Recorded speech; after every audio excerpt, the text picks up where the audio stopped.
শুধুমাত্র ভালোবাসা। কোন মানুষ যদি কোন মানুষের সঙ্গে ভালোবাসা হয়ে যায়, আমি বলতেছি না শুধুমাত্র পুরুষ আর নারী মহব্বত হয় না, না না, এই মহব্বত শুধুমাত্র এটাই হয় না। অনেক অনেক বান্দা আছে আল্লাহর সঙ্গে মহব্বত হয়ে যায়, অনেক অনেক বান্দা আছে আল্লাহ রাসূলের সঙ্গে মহব্বত হয়ে যায়, অনেক অনেক বান্দা আছে মার সঙ্গে ভালোবাসা হয়ে যায়, অনেক বান্দা আছে বাবার সঙ্গে ভালোবাসা হয়ে যায়। সারা রাত বাবার কাছে থাকে, শরীরে টিপে দেয়, খেদমত করে, মার খেদমত করে, আছে না নাই? অনেক ছাত্র আছে বড় বড় আল্লাহ ওলিদের খিদমত করে, ঠিক কিনা নাই? আপনারা সবাই দুনিয়ার কোনো মখলুকের পাগল না, একমাত্র আল্লাহর পাগল, ঠিক কিনা নাই? ঠিক কিনা নাই? আল্লাহ তাবারক ওয়া তাআলা আপনাদেরকে সার্টিফিকেট দিলেন, ও আমার বান্দারা রে, আমার বান্দারা রে, তোমরা যদি আমার কোরআনের কথা শুনো তোমাদের কি হবে?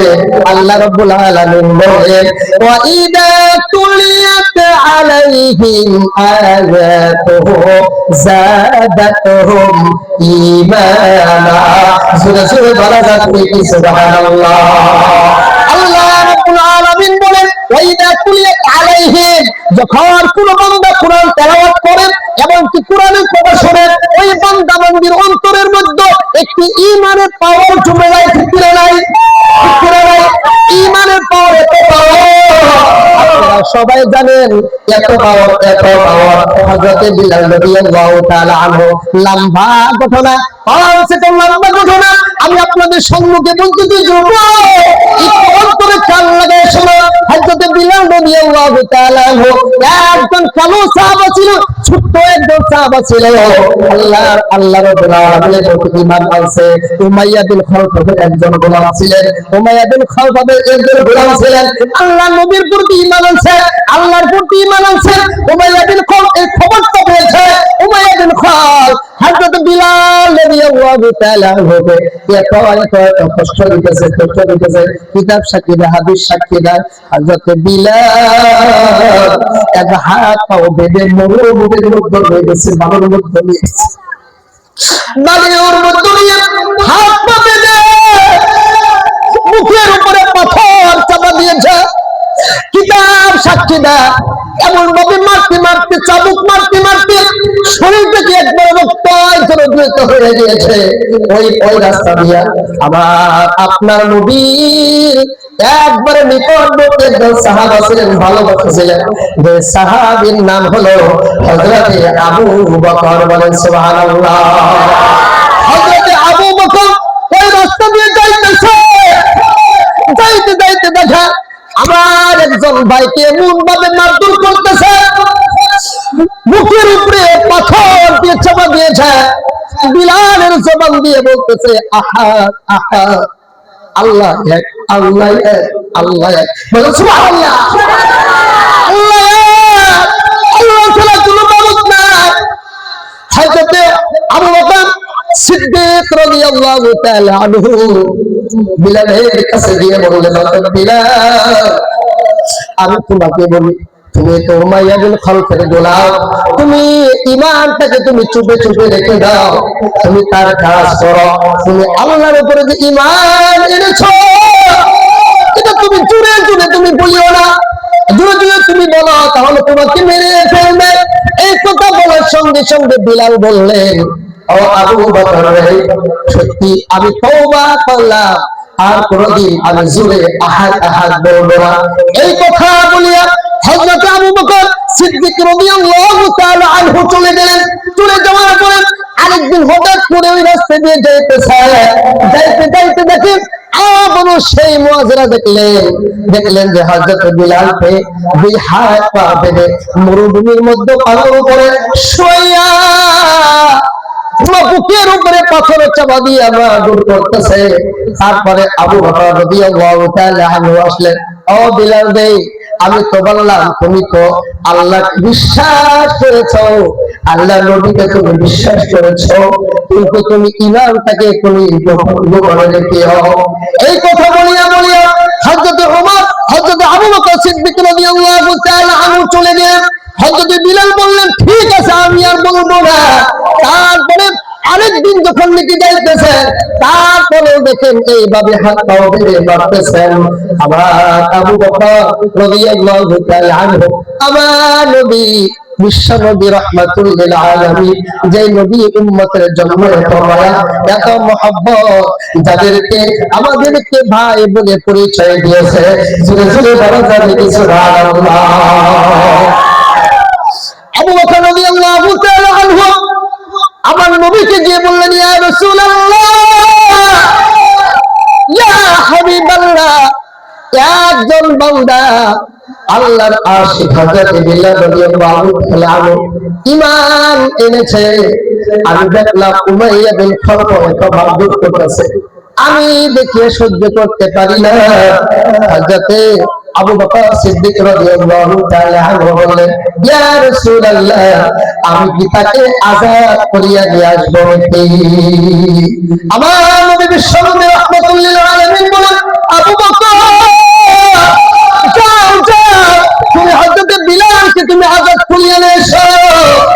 আবু বকর রাদিয়াল্লাহু তাআলা দৌড়িয়ে গিয়ে অন্য কালো গোলাম দিয়া আপনার হযরত বিলালকে আযাদ করিয়ে নিয়ে আসা আমার নবীর কাছে সামনে দাঁড়াইয়া দিলেন।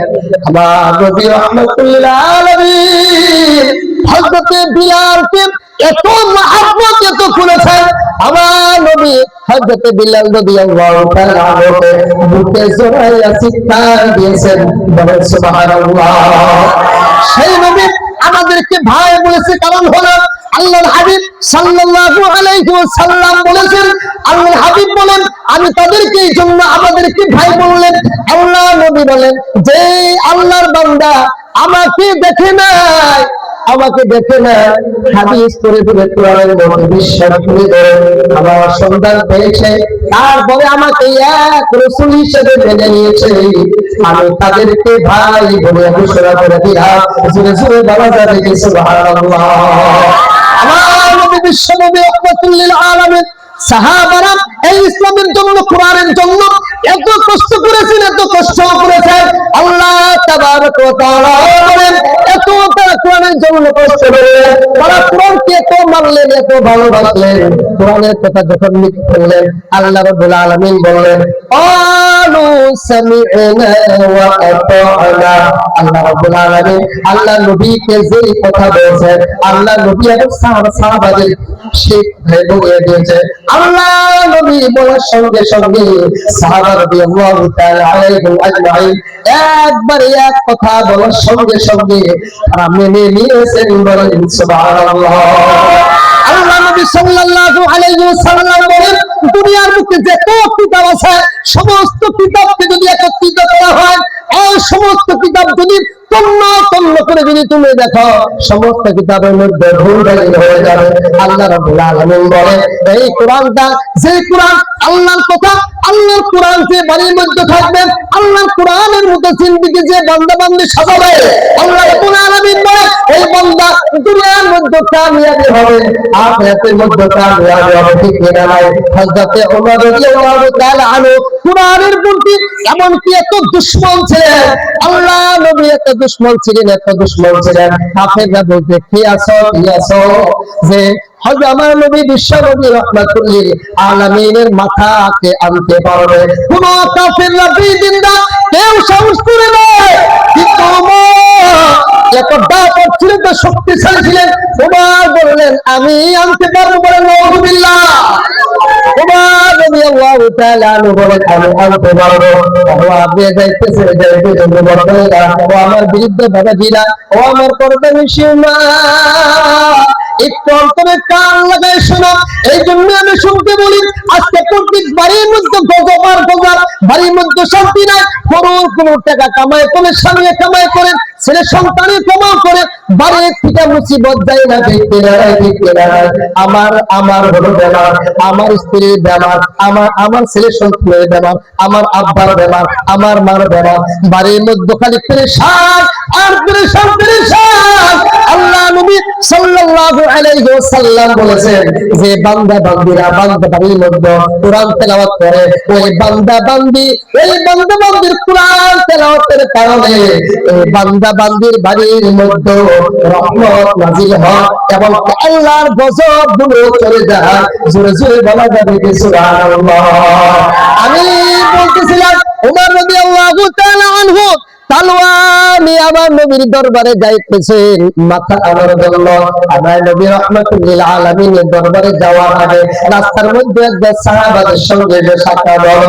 একজন সাহাবা বলল, ওমর তুমি কোথায় যাইতেছো? ওমর বললেন, মুহাম্মাদের মাথা নিয়ে আনতে। বললেন, কি তুমি কার কাছে, তুমি কেন যাবে? তোমার বোন তো একজন মুসলমান হয়ে কলেমা পড়ছে, আল্লাহর কোরআন তেলাওয়াত করে। ওমর রাদিয়াল্লাহু তাআলা দৌড়িয়া নিজের বোনের বাড়ির মধ্যে ছুটে গেলে বাড়ির মধ্যে চলে যাওয়ার পরে দরজাটা লক করা ছিল এমনকি ঘরের মধ্যে কে জানি গুল করে কোরআন তেলাওয়াত করতেছে। আউযু বিল্লাহি মিনাশ শাইতানির রাজিম বিসমিল্লাহির রাহমানির রহিম। ওমর রাদিয়াল্লাহু তাআলা আনহু কোরআনের আওয়াজ যখন নাকি শুনলেন, বোনকে বললেন দরজাটা খোলো। তাড়াতাড়ি করিয়া বোনকে কোরআনের একটা পাতাকে তাড়াতাড়ি করিয়া আলমারির ভিতরে ঢুকাইয়া দিলেন এবং ওমর রাদিয়াল্লাহু তাআলা আনহুর জন্য দরজা খুলিয়া দিলেন। দেখে ভিতরের মধ্যে গুল করে একটি জিজ্ঞাসা করলেন, বললে আমি কিছুই করি না। তারপরে অবশেষে সে জানতে পারলেন আমার কোরআন তুমি তেলাওয়াত করতেছো, আমি শুনতেছিলাম।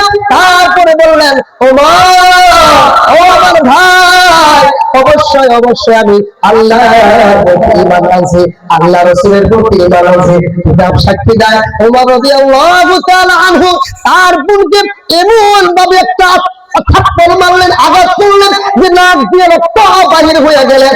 একটু পরেই দেখেন একটা কাগজের টুকরা পড়ে আছে। হযরত ওমর রাদিয়াল্লাহু তাআলা আনহু বললেন, বাবু দেখো তো ওই কাগজটা কি? ওমর রাদিয়াল্লাহু তাআলা আনহু সেই কাগজটা ধরতে গেলেন, বোন সঙ্গে সঙ্গে লাফ দিয়ে কাগজটা ধরে নিলেন। বললেন, না তোমার শরীরটা নাপাক, তুমি সহ্য করতে পারবে না, এই কোরআন তুমি ধরতে পারবে না। ওমর রাদিয়াল্লাহু তাআলা আনহু বললেন, এটা ধরতে গেলে কি লাগবে? তার বোন বললেন, এটা ধরতে গেলে পবিত্র হওয়া লাগবে। সুবহানাল্লাহ, পবিত্র হওয়া লাগবে। তারপরে ওমর রাদিয়াল্লাহু তাআলা আনহু গোসল করে যখন দিকে দুটো পড়াটা শুনতে লাগলেন, আল্লাহ রাব্বুল আলামিন ওই কোরআনের আল্লাহর কালাম যখন নাকি তার বোনকে তেলাওয়াত করলেন, এই সূরা তেলাওয়াত করতেছিলেন, তাহা মা আনজালনা আলাইকাল কুরআনা লিতাশকা ইল্লা তাযকিরাতান লিমান ইয়াখশা। জোরে বলেন সুবহানাল্লাহ। হযরত ওমর রাদিয়াল্লাহু তাআলা আনহু আল্লাহ কোরআনের তেলাওয়াত শুনে আল্লাহ রাব্বুল আলামিন তাকে ঈমানের দৌলত দিয়েছে আর বলতেছে, ও আমার বোন, আমাকে আল্লাহ নবীর দরবারে তুমি নিয়ে যাও আর আমাকে তুমি কালেমা পড়ে দাও, লা ইলাহা ইল্লাল্লাহু মুহাম্মাদুর রাসূলুল্লাহ সাল্লাল্লাহু আলাইহি ওয়াসাল্লাম। আমার যুবক ভাইরা, হযরত ওমর রাদিয়াল্লাহু তাআলা আনহু যে তানকে এত পাওয়ার ছিলেন, ওমর রাদিয়াল্লাহু তাআলা আনহু কোরআন তেলাওয়াতের খাতিরে আল্লাহ রাব্বুল আলামিন তাকে ঈমানের দৌলত দিয়েছে। ও আমার যুবক ভাইরা, এই মুহূর্তের মধ্যে আপনারা সবাই একজন নাম শুনেছেন, একজন নাম হলো কারি আব্দুল বাসিত। সবাই নাম শুনেন নাই? কারি আব্দুল বাসিত নাম শুনেন না? কারি আব্দুল বাসিত মিশরের একজন বহুত বড় একজন কারি ছিলেন। একজন মানুষ তাকে জিজ্ঞাসা করলে, আল্লাহ কোরআনের কি মুজিজা তুমি দেখেছো? কারি আব্দুল বাসিত বললেন, আমি হাজার নজির আমি কোরআনের জন্য দেখেছি। জোরে জোরে বলেন সুবহানাল্লাহ। আর আব্দুল বাসিত বললেন ওই সময়ে জামাল আব্দুল নাসির মিশনের একজন সদস্য ছিলেন। ওই সময় জামাল আব্দুল নাসিরের সঙ্গে তারই আব্দুল বাসিত নিয়ে গেলেন আমেরিকার মধ্যে। আমেরিকার বড় বড় রাষ্ট্রপতি ছিলেন, সবাইকে বললেন, সবাই বললেন, জামাল আব্দুল নাসিরকে বললেন, তুমি মুসলমান কেন হলা? তুমি মুসলমান, তুমি বাদ দিয়ে দাও, তুমি আমার ধর্ম তুমি গ্রহণ করে নাও, তোমার বাড়িকে সাজায় দিব, টাকা পয়সা তোমার কোনো অভাব হবে না। জামাল আব্দুল নাসির বললেন, আমি এমন একটি ধর্মের মানুষ যে ধর্মের মধ্যে এমন একটি কিতাব আছে রে, যে অন্য কোন ধর্মের মধ্যে এই কিতাব নাই। জোরে জোরে বলেন সুবহানাল্লাহ। তখন বললে, তোমাদের কি কিতাব আছে, কি শেখা, সেখানে কি বললে কি হয়? আর জামাল আব্দুল নাসির তখন বললেন, আমি তোমাকে শোনায়া দিব। তাই আব্দুল বাসিত একটা মাঝখানের মধ্যে একটা ওয়াক্ত থাকে মানুষ গল্প করার জন্য, আলাপ করার জন্য। জামাল আব্দুল নাসির কারি বাসিতকে বললেন, কারি বাসিত, তুমি আল্লাহর কোরআনকে তুমি তেলাওয়াত করো। তাই আব্দুল বাসিত এই তোহা সূরাটি শুরু করিয়া দিলেন। ওখানে যত মানুষ ছিলেন সমস্ত ইহুদি নাসারা খ্রিস্টান বৌদ্ধ মানুষ ছিলেন। জামাল আব্দুল নাসিরের শুনে কারি আব্দুল বাসিত কোরআন তেলাওয়াত শুরু করিয়া দিলেন। কোরআন তেলাওয়াত শুরু করতে এক ঘন্টা কোরআন তেলাওয়াত করেছে। সমস্ত ইহুদি নাসারা খ্রিস্টান বৌদ্ধ ছিল, সমস্ত মানুষের চোখ দিয়া পানি বাইর হয়ে গিয়েছে। জামাল আব্দুল নাসির বললেন, ও তোমরা তো কোনো মুসলমান না, তোমরা কোরআনের কি কোনো কথা বুঝো নাই, তোমাদের চোখ দিয়া পানি কেন? জামাল আব্দুল নাসির বললেন, আমাদের ধর্মের মধ্যে এমন একটি কোরআন রয়েছে, বললে তোমাদের কিসে তোমাদের কাদাইছে? সমস্ত ইহুদি নাসারা খ্রিস্টানরা বললেন, জামাল আব্দুল নাসির রে, তোমাদের কোরআনের মধ্যে কি যেন একটা জাদু আছে, আমরা বুঝতে পারি না, কিন্তু কোরআন তেলাওয়াত যত শুনি আমাদের অন্তরের মধ্যে ভয় ঢুকে আমাদের চোখ দিয়ে পানি বাহির হয়ে গিয়েছে। সঙ্গে সঙ্গে এই মেহফিলের মধ্যে 300 জন মানুষ মুসলমান হয়ে কালেমা বললেন, লা ইলাহা ইল্লাল্লাহু মুহাম্মাদুর রাসূলুল্লাহ সাল্লাল্লাহু আলাইহি ওয়াসাল্লাম। সেই জন্য বলেছেন, জীবনে মরণে সুখ চাই যদি কপালে, স্মরণে স্বপনে চোখ রাখো কোরআনে। জীবনে মরণে সুখ চাই যদি কপালে, স্মরণে স্বপনে। তুমি কে জানিয়ে দিয়েছেন, যখন কোন বান্দা কোরআন তেলাওয়াত করবে তাদের কি ফায়দা হবে? তাদের ছেলে সন্তান যদি কোরআনে হাফেজ হয় কি ফায়দা হবে? আল্লাহ নবী সাল্লাল্লাহু আলাইহি ওয়াসাল্লাম বলেন, মান ক্রাআল কুরআন ফাস্তাযহারা হালালাহু ওয়া হারামা হারামাহু ওয়া আদখালাহু আল্লাহু জান্নাহ ওয়া শাফাআহু মিনাল আশরাতি মিন আহলি বাইতিহি ওয়া ওয়াজাবাত লাহুম নার। জোরে বলেন সুবহানাল্লাহ। আল্লাহ নবী সাল্লাল্লাহু আলাইহি ওয়াসাল্লাম বলেন, যে বান্দা কোরআন তেলাওয়াত করে এবং কি মানে হালালকে হারাম মানে, হালালকে হালাল মানে, হারামকে হারাম মানে, এই অঞ্চলের মধ্যে যদি কোনো একজন হাফেজ থাকে, কোনো একজন আলিম থাকে, অনেক মানুষ কিয়ামতের দিবসে জাহান্নামের কাতারে দাঁড়ায় যাবে। মানুষের জিহ্বাগুলো পানি পিপাসা কুকুরের মতো লম্বা হয়ে যাবে। সেই কিতাবের হাদিসের মধ্যে খোঁজা সেই জিহ্বাগুলো কিছু মানুষ আছে নিজের গলার মধ্যে পেঁচায় রাখবে, আর কিছু মানুষের জিহ্বাগুলো হাসরের মাঠে ছেঁচড়াইতে চলে যাবে, তারা জাহান্নামের কাতারে দাঁড়ায় যাবে। এই অন্তরের মধ্যে কোনো মানুষ হাফেজ থাকে, কোনো আলেম থাকে, কোনো মক্কা পড়ার ছাত্র থাকে, তারা দিনকে যদি ভালো হয়ে যায়, আল্লাহ রাব্বুল আলামিন কিয়ামতের দিবসে যারা জাহান্নামের কাতারে দাঁড়ায় গিয়েছে, এই অঞ্চলের ছোট ছোট বাচ্চাগুলো এই মক্তবের মধ্যে কোরআন তেলাওয়াত করে।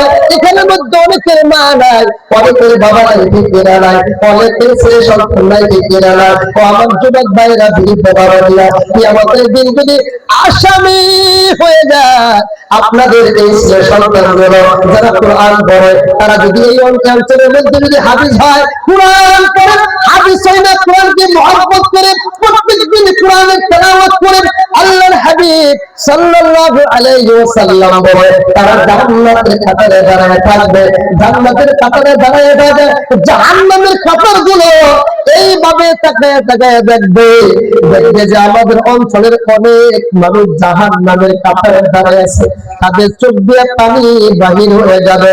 আল্লাহ রাব্বুল আলামিন ওই বান্দার মিদানের মধ্যে একটা কথা বসায়া দিবে, ও যুবক, ও এই অঞ্চলের যুবক, বিলাসীপাড়া পূর্ব বিলাসীপাড়া যুবক, দেখো দেখো দেখো তোমার অঞ্চলে কত মানুষ জাহান্নামের কাতারে দাঁড়ায় গিয়েছে। তুমি কোরআন তেলাওয়াত করে সুবহান মুক্ত তালিমুল কোরআন সুবহান মুক্তবে পড়ে তুমি কোরআনের বন্ধু হয়ে কোরআনের পাখি হয়ে তুমি এখন জান্নাতের কাতারে দাঁড়ায় আছো। দেখো দেখো দেখো তারা জাহান্নামের কাতারে আছে, তুমি যদি সুপারিশ করো আমি তাদেরকে আমি মাফ করিয়া দিব। জোরে জোরে বলা যাবে কি সুবহানাল্লাহ। আল্লাহ রাব্বুল আলামিন যখন নাকি এই কথা বলবে তারা সঙ্গে সঙ্গে আল্লাহর দরবারে বলবে, আল্লাহ আপনি আমাকে ইজাজত দেন, আমি তাদেরকে আমি বাছাই করিয়া আমি 10 জন মানুষ আমি জান্নাতে নিয়ে যাব। আল্লাহ নবী সাল্লাল্লাহু আলাইহি সাল্লাম বলেন ওই জাহান্নামের কাতারে দৌড়ে দৌড়ে যাবে, দৌড়িয়ে যাওয়ার পরে ওই ছোট ছোট বাচ্চাগুলো আপনাকে ধরে আর জান্নাতের কাতারে নিয়ে আসবে। জোরে জোরে বলেন সুবহানাল্লাহ। আল্লাহ নবী সাল্লাল্লাহু আলাইহি ওয়াসাল্লাম বলেন যখন কোন বান্দা কোরআন তেলাওয়াত করে আসমানের ফেরেশতারা ওই বান্দার কোরআন শোনার জন্য চলে আসে। আল্লাহ রাব্বুল আলামিন নিজে শুনতে চান। ও আমার যুবক ভাইরা, বৃদ্ধ বাবাজিরা, এখানে কি মা হয়েছেন বাবা হয়েছেন, আপনারা কিন্তু সবাই জানেন আমি একজন আম্মা, আমি একজন আব্বা, কিন্তু জানার পরে যখন কোন ছেলে সন্তান আব্বা বলিয়া ডাক দেয়, মা বলিয়া ডাক দেয়, ভাইকে ভাই বলিয়া ডাক দেয়, ও বাবা, ও মা, ও বাবা, ওই বড় ভাইয়ের অন্তরে শান্তি পায় কি পায় না? যখন নাকি ছোট ছেলে থাকে ডাকবে শান্তি পায় কি পায় না? বলে পায় কি পায় না? মাকে যখন নাকি ডাক দেয় মা অন্তরে শান্তি পায় কি পায় না? বাবাকে যখন নাকি ডাক দেয় বাবা অন্তরে শান্তি পায় কি পায় না? বাবা জানে আমি একজন বাবা, মা জানে আমি একজন মা। আল্লাহ রাব্বুল আলামিন বলে মাকে যদি মা বলিয়া ডাক দিলে শান্তি পায়, বাবাকে যদি বাবা বলিয়া ডাক দিলে শান্তি পায়, কাকাকে যদি কাকাকে বলিয়া ডাক দিলে শান্তি পায়, আর ভাইকে যদি ভাই বলিয়া ডাক দিলে শান্তি পায়। আল্লাহ রাব্বুল আলামিন বলে যখন কোন বান্দা বান্দী আমাকে আল্লাহ বলিয়া স্বীকার করে, আল্লাহ বলিয়া ডাক দেয়, আমার কোরআনকে ভালোবাসে, আমি আল্লাহ রাব্বুল আলামিন ওই বান্দা বান্দীর প্রতি খুশি হয়ে যায়। সুবহানাল্লাহ। ওই বান্দার প্রতি কি হয়ে যান? আল্লাহ খুশি হয়ে যায়। বলে সুবহানাল্লাহ। সেই জন্য আপনাদের অঞ্চলে বক্তব্যের দরকার আছে না নাই? আর কার দরকার আছে? আপনি দেখান তো দেখি ইনশাআল্লাহ। আর কার দরকার আছে? সবার হাতে দরকার আছে, ঠিক কিনা নাই? সবার দরকার আছে ইনশাআল্লাহ। আল্লাহ রাব্বুল আলামিন আপনাদের সবাইকে কবুল করুন। সবাই বলি আমিন। ও আমার যুবক ভাইরা, বৃদ্ধ বাবাজিরা, আমরা তো কোরআন পড়তে জানি না, দুনিয়ার সব কিছু শিখলাম কিন্তু আল্লাহর কোরআন শিখলাম না। আল্লাহ যে জবান দিলেন, যে জবান দিয়ে কোরআন তেলাওয়াত করবে, আল্লাহ রাব্বুল আলামিন এক সময় হযরত উবাই ইবনে কাবকে বললেন, আল্লাহ নবীকে বললেন, আল্লাহ রাসূল আপনি উবাই ইবনে কাবকে কোরআন তেলাওয়াত করতে বলেন। আল্লাহ নবী সাল্লাল্লাহু আলাইহি ওয়াসাল্লাম উবাই ইবনে কাবকে বললেন, ও উবাই ইবনে কাব তুমি কোরআন তেলাওয়াত করো। উবাই ইবনে কাব খুব জেহেন শক্তি ভালো ছিল। উবাই ইবনে কাব বললেন, আল্লাহ রাসূল আমার কোরআন তেলাওয়াত কে শুনতে চেয়েছে? আমার নবী রাহমাতুল লিল আলামিন বললেন, উবাই ইবনে কাব রে, তোমার কোরআন শরীফ আল্লাহ শুনতে চেয়েছে। জোরে জোরে বলেন সুবহানাল্লাহ। যে আল্লাহ কোরআন নাযিল করলেন আরওয়াহের থেকে, লাওহে মাহফুজের থেকে, যে আল্লাহ দুনিয়ার মানুষকে কোরআন তোহফা দিলেন, ওই আল্লাহ কোরআন শুনতে চায় বান্দার মুখে দিকে দাঁড়ায়। তারপরে আসমানের মধ্যে যে ফেরেশতা থাকে একজন সাহাবী কোরআন তেলাওয়াত করতে করতেছে, কোরআন তেলাওয়াত করতে করতে করতে রাত যখন থেকে গভীর হয়ে যায়, তাহাজ্জুদের সময় হয়ে যায়, তাহাজ্জুদের নামাজের মধ্যে সূরাতুল কাহাফ তেলাওয়াত করতেছে, কাহাফ তেলাওয়াত করতে করতে করতে করতে দেখে ফজরের পূর্বে দেখে আমার মাথার উপরে টিকিয়ে কি যেন আকাশের দিকে তারকার মতো ছুঁয়ে যাইতেছে। ধীরে ধীরে বলা যাবে কি সুবহানাল্লাহ। আল্লাহ নবী সাল্লাল্লাহু আলাইহি ওয়াসাল্লামকে এই সাহাবীদের সকালে উঠে দৌড়িয়ে দৌড়িয়ে আল্লাহ নবীর কাছে চলে গেলেন। নবীর কাছে চলে যাওয়ার পরে বললেন, ইয়া রাসূলুল্লাহ, ইয়া হাবিবাল্লাহ, আমি তো তাহাজ্জুদের নামাজ পড়তে চেয়েছিলাম, নামাজের মধ্যে আমি নামাজ পড়তে দেখি আমি আকাশের দিকে তাকাইছি, আমার মাথার উপরের দিকে দেখি আকাশের তারকার মতো কি জানে আসমানের দিকে যাইতেছে। আল্লাহ নবী সাল্লাল্লাহু আলাইহি ওয়াসাল্লাম বললেন, ও আমার সাহাবা, তুমি কি জানো না আল্লাহর কোরআন যখন নাকি তুমি তেলাওয়াত করতেছিলা, আসমানের মধ্যে যত ফেরেশতা রয়েছে তোমার কোরআন তেলাওয়াতের মধ্যে পড়ে এত আসমানের ফেরেশতাদের কি এত ভালো লাগে তোমার কোরআন তেলাওয়াত। আসমানের ফেরেশতা আসমানের মধ্যে থাকতে পারে না, তোমার কোরআন তেলাওয়াত শোনার জন্য সরাসরি তোমার কাছে চলে আসছে। জোরে জোরে বলা যাবে কি সুবহানাল্লাহ। আল্লাহ শুনতে চাইলেন, তারপরে আসমানের মধ্যে আসমান ফেরেশতারাও শুনতে চাইলেন। দুনিয়ার বুকে যত মানুষ আছে সমস্ত মানুষের থেকে আমার নবীর থেকে কোনো ভালো মানুষ নাই, ঠিক না? এক সময় ইমামে আসিম রাহমাতুল্লাহি আলাইহি মসজিদে নববীর মধ্যে যখন নিচে চলে আসে, আসার পরে এই মসজিদে নববীটা সুন্দর খুশবু মিষ্টাম্বরের মতো হয়ে যায়। সমস্ত মানুষরা বললেন, তুমি কি এখন মাত্র যখন নিচে মসজিদে নববীর মধ্যে চলে আসি আমরা একটা সুন্দর বাসনা পাই, আমি তুমি আসার পূর্বে মসজিদে নববীর মধ্যে এত বাসনা পাই না। জোরে জোরে বলা যাবে কি সুবহানাল্লাহ। ইমাম আসিম রাহমাতুল্লাহি আলাইহি বললেন, আমি কোন আতর ব্যবহার করি না। তখন মানুষটা বললে, তুমি কি এত বাসনা করে, আমি তো কিছু বুঝতে পারি না। ইমাম আসিম রাহমাতুল্লাহি আলাইহি বললেন, তোমরা কি শুনতে চাও নাকি? তখন বললেন, হ্যাঁ হ্যাঁ আমরা শুনতে চাই। তখন ইমাম আসিম রাহমাতুল্লাহি আলাইহি বললেন, আমি ঈশা নামাজের পরে প্রত্যেকদিন আমি কোরআন তেলাওয়াত করি, আল্লাহর কোরআন তেলাওয়াত করি, আল্লাহর কোরআন তেলাওয়াত করে প্রত্যেকদিন তেলাওয়াত করতে করতে একদিন ওযু বানাইয়া আল্লাহ কোরআন তেলাওয়াত করতে করতে আমি নিদ্রার মধ্যে চলে গিয়েছি।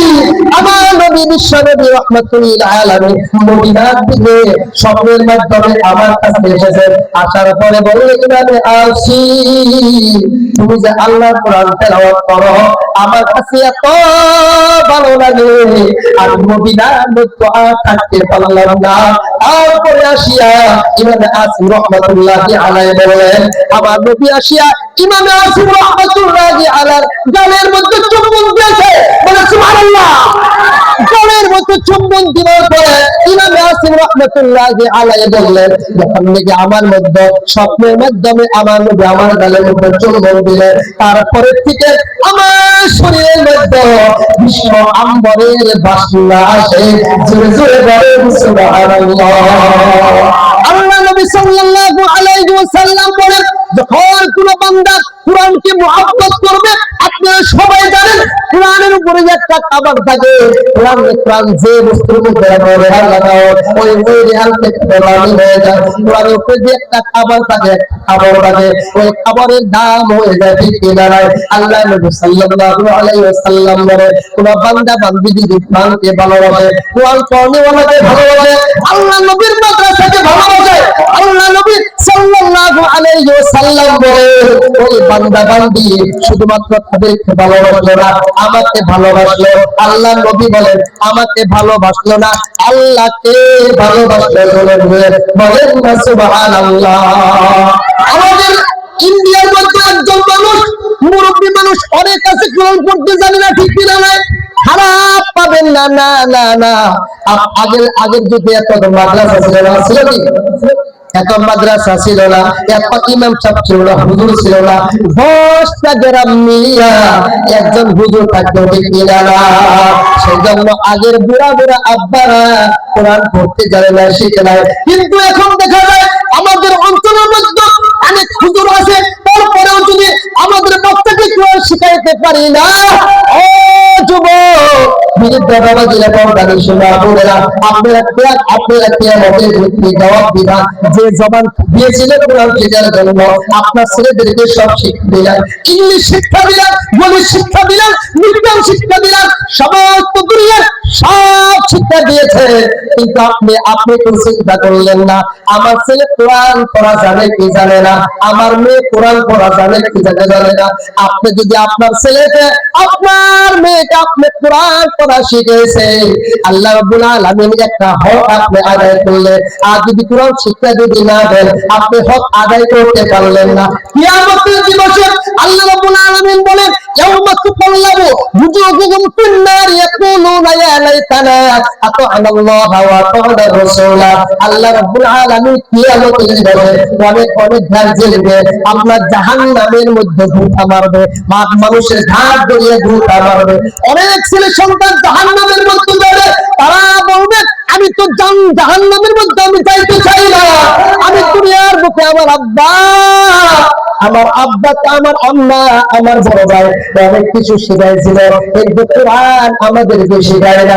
সেজন্য আমরা আল্লাহ রাসূলের কথা মানি নাই, আল্লাহর কথা মানি নাই, আমরা তো হুজুরদের কথা মানি নাই, আব্বা আম্মার কথা শুনেছি, সেই জন্য আমরা আজকে জাহান্নামের মধ্যে দিয়েছি। দুনিয়ার শিক্ষার জন্য এত আব্বা আম্মা তাকিদ দিয়েছে, আল্লাহ আপনার কোরআনের জন্য তো আমার আব্বা আম্মা তাকিদ দেয় নাই। আল্লাহ আমরা তো জাহান্নামে যাব না যতক্ষণ পর্যন্ত আমার আব্বা আম্মাকে আসামি না বানাবে। বলেন নাউযুবিল্লাহ। ও আমার যুবক ভাইরা, বৃদ্ধ বাবারা, আমাদের ইন্ডিয়ার মধ্যে একটি বহুত বড় একটি আল্লাহর ওলি ছিলেন, কিন্তু কেউ আল্লাহ ওলি ছিলেন, সে কোন হাফেজ ছিলেন না, মাওলানা ছিলেন না, একজন কোরআন পড়নেওয়ালা ভালো বাবা ছিলেন, কোরআন পড়তে কিন্তু জানতেন না। বৃদ্ধ বাবা ছিলেন, দাড়ি থেকে গিয়েছে, দিন মজুরি করিয়া খায়, রিক্সা খায়, খেলা চালায়, গরিব মানুষ।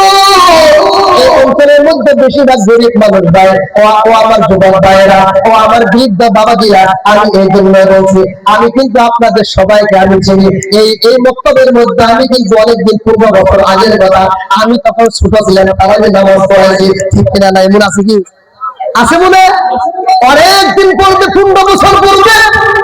এখন চিন্তা করবেন, হে হুজুরিটা 15 বছর পূর্বে আমি এই মসজিদের মধ্যে তারাবি নামাজ পড়েছি, আপনাদের দোয়ার বরকতে এখন ওয়াজ করি, মসজিদ পড়াই, মাদ্রাসা পড়াই, ঈদগাহ পড়াই, সমস্ত অনুষ্ঠান আমি এখন আপনাদের দোয়ার বরকতে, আব্বা আম্মার দোয়ার বরকতে আমি আল্লাহ এই সম্মানের চেয়ারে বসাইছে। জোরে জোরে বলেন সুবহানাল্লাহ।